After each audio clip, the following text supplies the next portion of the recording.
Two guys of Minnesota sports flowing in their veins. Mackie and Judd on SKOR North and SKORNorth.com. Reckless speculation. Reckless speculation. A happy reckless speculation to all who celebrate. So our guy Darren Doogie Wolfson, by the way, we got a couple emails. People spotted him and the family on a Sun Country flight back from warm weather vacations. The Purple Daily Anonymous tip line, the Mackie and Judd Anonymous. It never rests. That's awesome. It never rests. It's always going. It's great. There's always eyes watching everyone.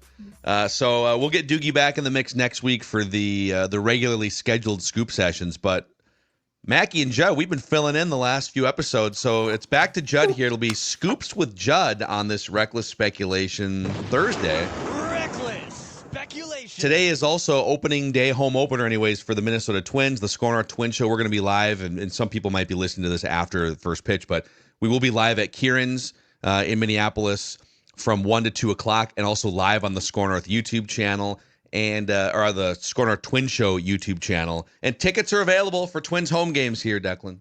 That's right. Go to twins.com to secure some tickets. You have obviously opening weekend here with Houston. They go back on the road, but then you got the Mets. The Mets are coming to town. They obviously come every other year now. You can meet the Mets here at Target Field, which is always really fun. Then some division opponents too. And then first 10,000 fans on opening day. You get that beanie plus other great promotions. So go to twins.com to secure your tickets. All right, where do you want to start here, Judd? I want to start with the Vikings. I want to start with the purple. A lot of activity. Of course, I believe it was in West Palm Beach, Florida. This week was the Dateline League meetings taking place. Always a very fruitful time. A lot of information. And I want to start with this because we've been talking about this for a while. Me in particular, talking about the Viking structure, right? How do the Vikings really run? Like KO, ton of power, Kwesi, GM. You got a lot of chefs around the kitchen, and they've actually, in free agency, not much as much the draft, done a really nice job.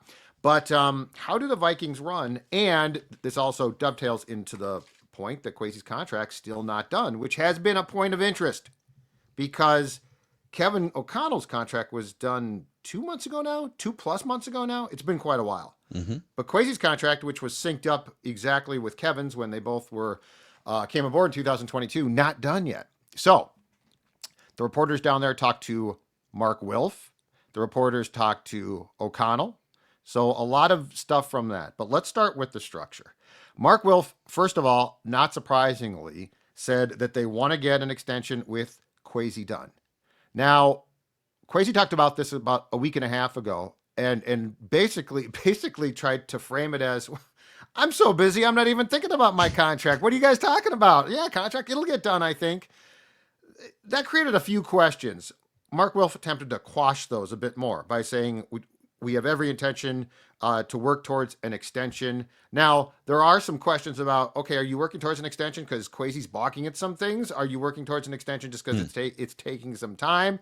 The one thing that the Star Tribune reported I did think that was interesting was that GM contracts, unlike coaches, their contracts do not expire necessarily at the end of a season. Yeah. So Kwesi's contract expires after the 2025 season, but really after the 2026 draft. So there's more time than we think here. So this wouldn't necessarily be his last draft, because I think that became the talking point, right? Well, wait. He's going to draft for the Vikings in April, and it's going to be his last draft, and he's not going to have an extension. What will his motives be? So we find out that it's through 2026. And the last part of this scoop that's interesting is Mark Wilf, I guess, adamantly said there have been no changes in structure because Kevin O'Connell, as Duke said at the Combine, when Kwesi was sick, took control of the meetings and I guess was super impressive, not surprising. And so there were some questions about, I wonder if O'Connell got more control of the team, of the roster in his contract. Mark Wilf said, no, it's the same, and really frames it as a consensus. We get a consensus. Like we might disagree at the start of a meeting, but by the end, it's a consensus. So all pretty interesting things about the contract of Kwesi Adofo-Mensah, which, if you're to believe Mark Wilf, I'm guessing, boys, gets done after the draft. Super interesting. Yeah, I mean, it was kind of a risky hire to begin with because obviously he had never been the head of an NFL front office before. Excuse me, 10 years ago, he didn't even work in the NFL, or 10 years before he took the job as the head of a front office. And he's much more of he doesn't come from a traditional football background, was never a player on that level. I would say, though, even though he's had some clunkiness in the draft and there's been a couple little like foot and mouth moments that have scared him off from doing more media, the full Rams comment, it's hard to deny the jump in wins that this franchise has made in the 3 years under Kwesi and Kevin O'Connell compared to just scraping and clawing their way to get to 9-10 wins the last 4 years under Mike Zimmer and Rick Spielman. So it would be, I guess, it would be pretty shocking if they didn't give him a contract extension based on the wins, period, that have been produced in the last 3 years.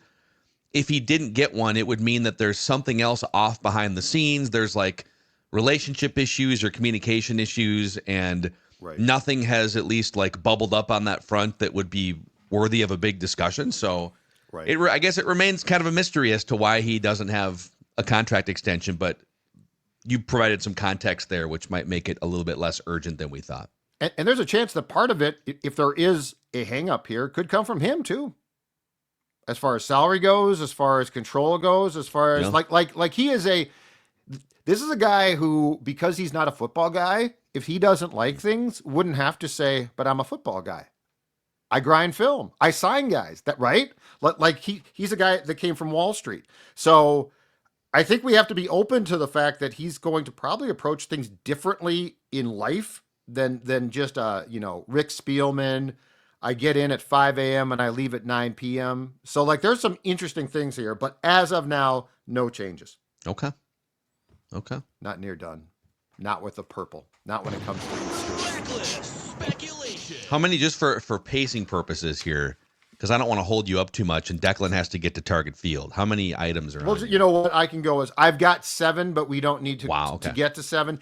7 is a wild one. I can hold that off. 6 is a Wolves one, so you might like that one. But is it like championship parade routes that are being planned? Or it's what Sham said on the McAfee show yesterday, which is the Wolves are very much among a team to watch for KD. But anyway, back to the Vikings ones. Let's stay on point. Something this rarely happens on the scoop segment. We're going to stay on point. Joint practices. So this will be brief, but there was a report that out of the meetings that the Vikings are trying to set up joint practices with the Patriots and Rams at TCO. Mm-hmm. Now, they went to Cleveland for a joint practice last year. They didn't hold one here. Now, keep in mind, the Raiders were the only team that came here. But I believe that in years in which the Vikings have 2 preseason games, that 2 joint practices will be the absolute norm. In 2023, they did joint practices with the Titans. And, of course, now Vrabel is the coach of the Patriots. Mike was the coach of the Titans at the time, and the Cardinals. I also wonder, recklessly speculating with scoopage, I wonder if the league, because we're down to now 3 preseason games, and it might go down to 2 if and when, and I think it's an inevitability, they'll go to 18 regular season games. I wonder if they would start to stagger the amount of preseason games differently. So like if the Vikings facility is so good for joint practices, and joint practices are it now. Like they're most more valuable. Way more valuable because guys get more reps, and your starters, it's somewhat controlled, but it's competitive. So like the whole thing of we play our starters for a series, right? Or we play them for no series. That's useless to a degree. Joint practices, starters can participate, and you can control it a little bit more. Guys do get hurt, but it's not as high of risk. I wonder in the 18 games world, if we would go to, okay, we're going to have 2 preseason games, and Vikings, quite frankly, we don't care. We want you to have 2 every year because your facility is so good. When the Vikings went to Cleveland, which is in Berea, which is by the airport, not too far from Cleveland itself. But it sounds like it was okay, not great. Phil, you've been to the joint things at TCL. It's phenomenal. You've got multiple fields. You've got multiple locker rooms. It's gorgeous. So I wonder, in the world of joint practices, if we're going to throw out the whole preseason games, you've got to have two, and you've got to have two, and go to a situation where they actually choose the teams that can host the joint practices most effectively. Well, here's what I love that we're just in the weeds on like joint practices right now. Time. This is great. So here's my question. I think you're right. I think inevitably, where it's mathematically even, it's just easier to have an even number of football games. So you can because right now you can't even be a 500 team, right? It's like, unless you tie and you're 8-1 or something. Yeah. So they're going 18. It's just 18's cleaner. I totally understand the skepticism from the players front too, where it's like, injury risk, probably going to have to build in a second bye week. This is where the NFL, the Super Bowl probably goes toward the end of February now, and we stretch the calendar. But the point I want to make is, lengthening the season doesn't mean that you're going to shorten training camp, because if you probably need even like more time to just make sure that you've got your ducks in a row. So I think the season would be lengthened on the back end. I still think the first game would be like the second weekend in September. So you get out of Labor Day, and then you get to the second weekend in September, which is how they start the season now. Yep. You'd put the 18th game and an extra bye week on the back end. So the regular season would take you like toward the end of January. Yep. But I still think training camp would start the last weekend in July. So you'd have like a 6-week training camp. It's like a 2 or 3 week main training camp, and only 2 preseason games. Would teams look to potentially travel for joint practices that aren't attached to preseason games? Because right now the joint practices are the week leading up to a game against that same opponent, you know? And I think, so the one comeback to what I said would be, well, teams could lose a home game. But I would say this, if you're going to play 18 games, right? So it's now 9-9 for the most part. I think that you could find a way to just, I don't know, not charge much for preseason. Like you open up the joint practices and sell tickets to that. Like I think it's more in the stadiums. What if you replace preseason games with a 3-hour joint practice at US Bank Stadium? I think something like that is coming. Football. I think something like that is coming. And make no mistake, however the 18-game schedule is synced up, it's going to be synced up so the Super Bowl is played the Sunday before President's Day. And that's the third weekend in February usually, yes. Right? Yes. So by doing that, you basically create an off day for fans. Yeah, everyone deserves a day on Monday to that's what their football hangover. The Super Bowl itself has become a freaking holiday weekend, right? Yeah. So to ask the human being who's been consuming chips and dip and beers and wine to go back to work on Monday, ridiculous ask. Agreed. Totally agree. All right? Okay. Number 3. Again, reckless speculation with scoops, because Sports Dad sat down. Number 3. Today's number is 3. Could the Vikings end up with another international game traveling to it in 2025? Oh. Now, I have some info on this too. Ooh. Okay. Well, this is double scoopage. Okay. Can we say our info at the same time on 3? I don't have info. So let me. No. I am speculating by doing the math. But then you can come off the top rope, okay? Mm-hmm. So the Vikings played in London against the Jets last year. They had 9 home games. They're now to 8. Also, their contract at US Bank Stadium doesn't allow, I think the next time that they can play an away home game is 2029 or something. So anyway, here are your 3 potential options of games that could be played outside the country. The Chargers are scheduled to play a game in Sao Paulo. The Steelers are scheduled to play a game in Dublin. And the Browns, who the Vikings played in 2017 in London, the Browns are scheduled to be back in London. Mm-hmm. So that is the possibility that the Vikings could be the road team for a game that's played internationally this coming season. Can I make a write that down prediction right now? I feel like you've got. Is it allowed? I feel like you've got information. I'd like to hear it, because if you've got intel and I say yes, I've now allowed to write that down. That wasn't conjecture. Let's just say on this Reckless Speculation Thursday, Reckless Speculation. that next fall might be a good, fun time for the Mackies and the Goffs to watch a Vikings-Steelers game in our homeland of Dublin, Ireland. Whoa. Okay. Write this down. I think what it do would you- be really fun if the Vikings and the Steelers played each other in Dublin. Is this sourced? This sounds like it's sourced. The Purple Daily Anonymous tip line is always open. And, Right. Okay. and sometimes the notes get sent to everyone, and sometimes it could just be like a one-to-one pipeline. But I'll just say that I feel like Vikings Steelers in Dublin, Ireland would be a lot of fun and makes a lot of sense. You're holding out on us completely. I feel like you've got intel that goes beyond an email. Reckless speculation. But this is but it's perfect. The because- problem is if I go further than this, dude, people took a game of telephone last Friday on Feedback Friday. I don't care. The daughter of an anonymous emailer at a supposed club in Fort Lauderdale Wasn't supposed, it's maybe real. saw Asante Samuel Jr. wearing a Vikings hat, got aggregated all over the internet. So if I were to say, hey, I've heard from someone that has nailed stuff before to keep an eye on Vikings Steelers Dublin, Ireland. Let's If go.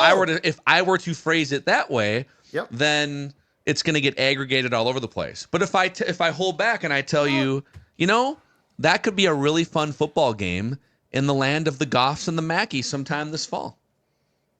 A couple of heritage franchises. Run with Yeah, it, people. Run A with it. This Super is great Bowl intel. rematch. This is great intel and two fan bases that are, and this is the thing, the Steelers and the Vikings and the Packers and there's a collection of teams. Their fan bases travel so well, Oh, yeah. and that's what they want, right? So it's perfect. Vikings fans pour into those stadiums, and Steelers are one of the best traveling fan and have bases been too. long time. Yeah. Those terrible towels that they carry all over Yep. the place. Dublin's perfect. I love this scoop. Go with it, people. Aggregators Just, unite. just a little reckless speculation among friends It here. sounds to me like it's informed. Speculation. Well, I Sounds mean, to me I like- I was informed last year about the international game, and then I was completely wrong on the opponent, and I had that. Okay. But you got it. But I had that on very good authority from someone in the know that I was a little surprised that I got the team flat out wrong because it was someone else. It was supposed to be the Texans, what I was told. The league probably changed it. because I leaked it. It's just Do like we- Vince McMahon and WrestleMania. Like once it's out there, they're like, nope, we're going somewhere else. We're done. Yeah. Do we know that the Steelers officially playing in Dublin? Yep. That's Steelers official. will play in That's Dublin. official. Yes. Okay.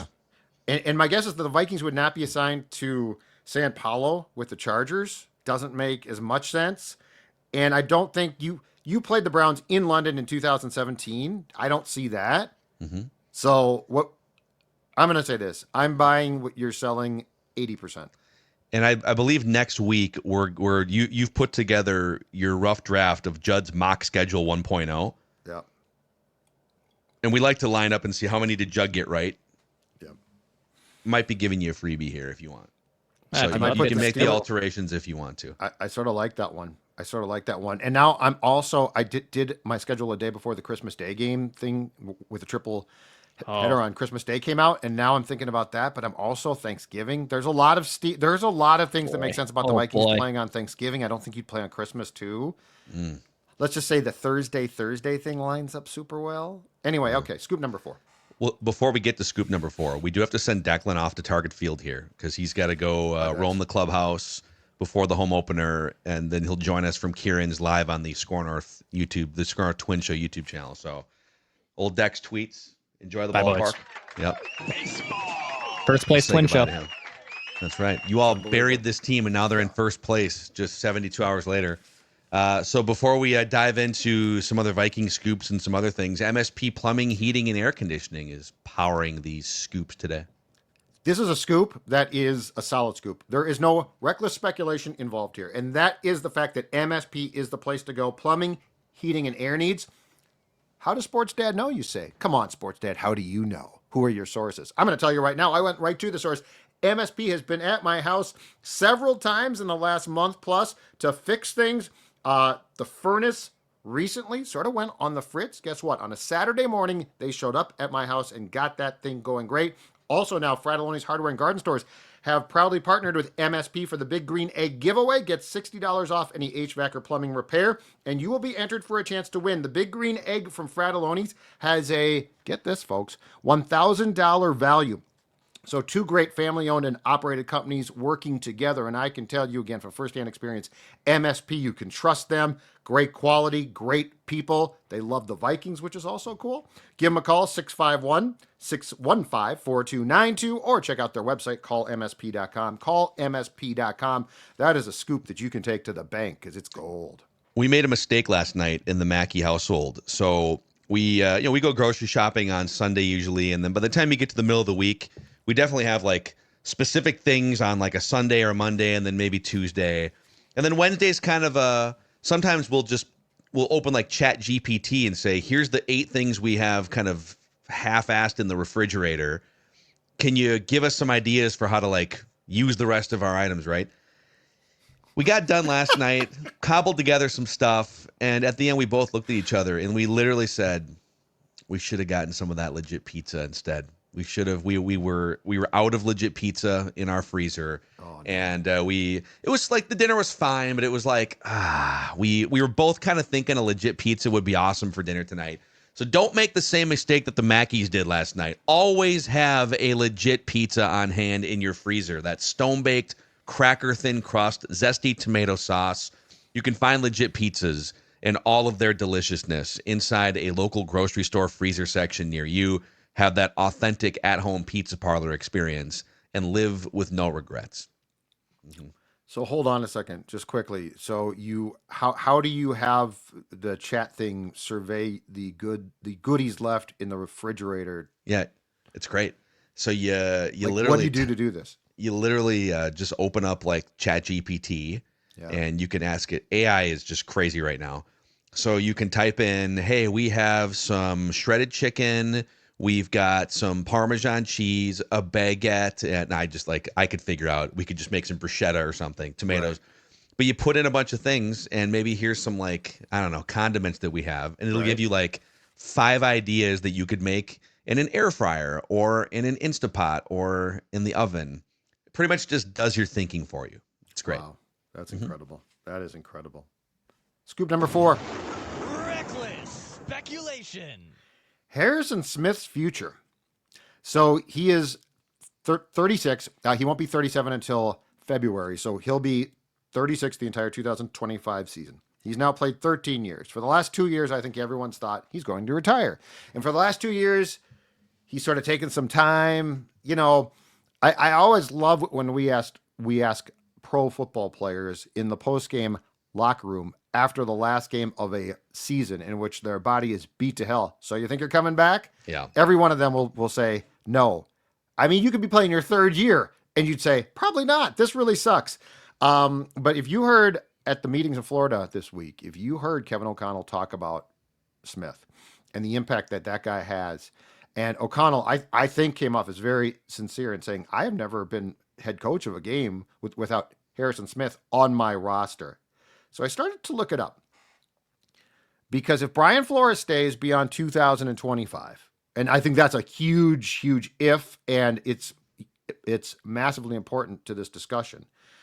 But I started to think, should we write him off after this though? Because we've done it in 2024, 25, 37 is old, very old for a football player. But I went back and checked. So Ed Reed played 12 years. He played for, now the difference there is he played for the Ravens, the Texans, and the Jets at the end through his age 35 season.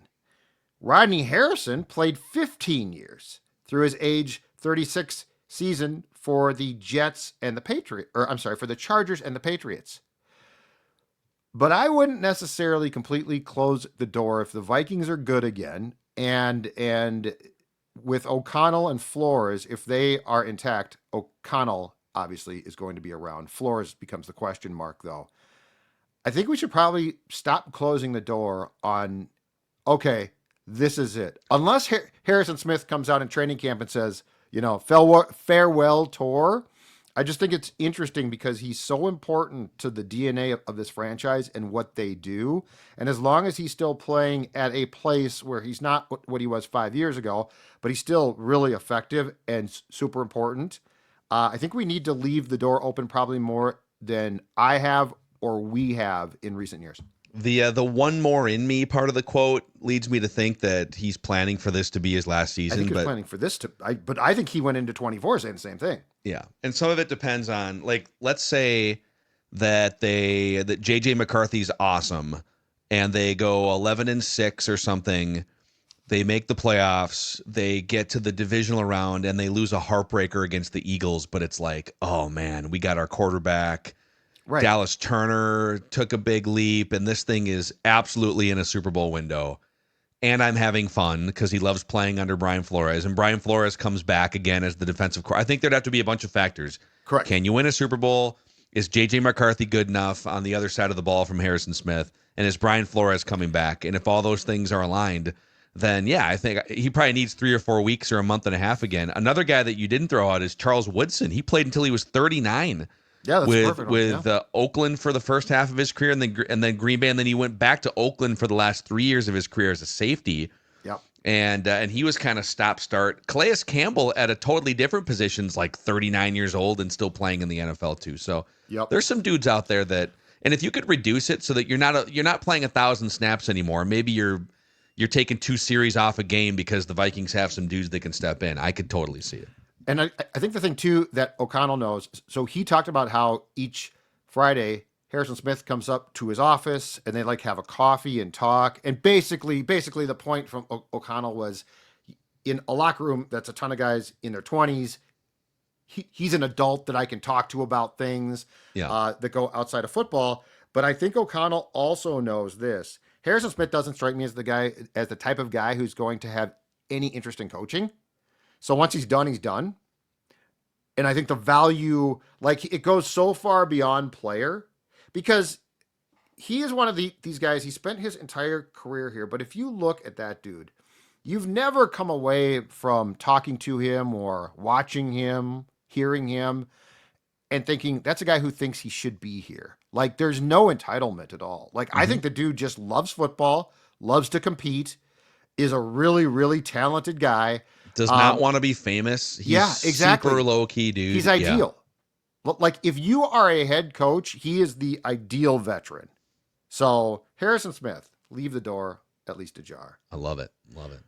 Now, on to Scoop 5. But these are going to be rapid-fire, Doogie-like reminder scoops. Oh, so hold on. No. I've got one more. I've got one more. Oh, yeah. Okay. No, okay. you do that to me before Scoop 7. Because then I'll act like I'm done, but I won't be done. Okay, scoop number 5. Just to put a date on this. As far as the compensatory formula for draft picks being lifted so the Vikings can sign a guy, say Joe Flacco, that is going to be 2 days after the draft ends. Okay. So, like, don't be surprised if they do make a move like that, but it would be 2 days after the draft ends. So Monday or Tuesday, kind of in that period. That's the first day. That's the first date on which you can just sign a guy, and there's no strings attached, no compensation. And that's when you can sign Asante Samuel Jr. officially, too. Correct. Absolutely. And this is where the Vikings did play the comp game spectacularly with Daniel Jones. Because if they hadn't activated him for that playoff game, they would not get a compensatory pick. Right now, I think the projection for Darnold in 2026 is a 3rd-round pick, and I think the Jones projection is a 4th-round pick. Over the Cap actually changed it and took Jones out of the equation and replaced it with Cam Robinson as a 5th-round projection. Oh, interesting. But then there's some other steam that, depending on if like Trent Sherfield and or Johnny Munt hit some certain incentives that with Sherfield I think are likely to be earned, that there might even be a 3rd comp pick potentially in play for the Vikings in 2026. Because this formula is so mysterious, I'm not sure that OTC is right on Jones. I don't know that he should have been replaced. Because if he starts for the Colts, which is a very good possibility, like the Vikings definitely triggered the activation to get compensation. Mm-hmm. So probably of all of the things in that league, the compensatory formula, probably the most mysterious that there is. It's kind of funny. Yeah, No it's one just knows like, it, and they don't talk about it. it's Don't talk about it. yeah, it's definitely like it has to do with the value you lose versus the value that you bring in. But if the value you bring in is someone that was cut instead of just hit free agency, they don't count toward the equation. Yeah, and Kirk still got you a third rounder despite the fact he was benched because he played enough. It's a lot of stuff. Okay. Yeah. Scoop number 6. Shams on with McAfee yesterday reporting that there's approximately 4 or 5, I think, teams to watch out for on Durant, but brought up as a reminder that the Wolves did make a late run to try to get Durant from the Suns at the deadline, and that the Wolves very much should be considered in. I think Boston as well, perhaps a team that's expected. The Knicks are a team, and then San Antonio, I think, has been mentioned, and Houston. That's right. Houston. So, what do you think the price is, Phil? Well, I did see. I can't remember if it was part of the Shams report or somebody else. Who was it? I saw somebody on one of the ESPN shows, I'm pretty sure, said that the Suns would be looking to get their picks back. I want my picks back because they gave up like all these like 4 first-round picks and a bunch of swaps for Kevin Durant. That if they traded him, getting a bunch of first-round capital back would be important. But there's also been some conflicting stuff that they'd want that Devin Booker is going to stay in Phoenix and he's in his prime. So you'd want to just like restock and reload with maybe some different star players or some established players. If they want picks, Minnesota's not the trade partner. It would be like a Houston or a San Antonio. Right. Although San Antonio, would they give up for De'Aaron Fox? But like Houston has a bunch of picks and a good young nucleus. If it's the Wolves have to be really careful about, is Kevin Durant really the dude that you think he is and was 3 years and 5 years ago? Or is he like a pretty good offensive player still that would not live up to the name billing? And you would then, to get him, because you can't, it's not like you can trade. You traded a bunch of picks for Gobert. Like Gobert was your guy that you acquired that got you to the Western Conference Finals for a bunch of picks. There are some picks available to be traded by the Wolves, but not the volume that like the Rockets would be able to offer. So would giving up DiVincenzo and or McDaniels and or a sign and trade like a Naz Reid, I think there, and Julius Randle has been talked about. But if you're the Suns, for instance, and or the Wolves, and you decided we're the Wolves and we love the toughness of Julius Randle, we're not trading Gobert yet, we're not trading McDaniels, and we'd love to keep as many of these guys as possible. A sign and trade involving Naz Reid to the Suns. Naz Reid and a couple other things. Because Naz and Durant, like, I know you don't think of it this way because Naz came in as kind of a 4 or 5. Like Naz is a wing player, basically. I don't know. Like I'm trying to put myself in the shoes of Tim Connolly. I don't want to give up Jaden McDaniels because he brings so much perimeter defense. And I think if I'm the Suns, that's who I'm asking for sure. 100%. Yep. He's like a mini-me. It might not be a fit. Durant. It might not be a fit. But then again, Tim Connolly has shocked us 2 consecutive years, right? 100%. Yep. So that's a wrap on the scoop I got one more. Here. Just one more. Just one more. Kirill Kaprizov and Jules Erikssonek have returned to town. They both traveled with the Wild for their 3-game trip out to New York. Kaprizov got very good news, told that you can now take contact. His return, we don't know yet. Speculation is it might be next Wednesday at home against the Sharks. Erikssonek broke his leg, out 6 to 8 weeks from the time of the injury. He is in week 6, so he'll be back, but probably after Kaprizov. And the Wild has, I think it is 6 games left now in the regular season. Probably going to be a playoff team. Might be the last wild card team, but Kirill Kaprizov, Phil, is close to a return. All right. Now that's all I got. That's big. I got nothing on the Gophers. Well, they keep snagging transfer portal guys. So they are putting together some talent here, and Dewey can update us on that next week. But there it is. All right, Minnesota Sports with Mackey and Judd here. A little reckless speculation Thursday, a little scoop session, and we'll see you over on the SKOR North Twin Show. We'll see you on Purple Daily.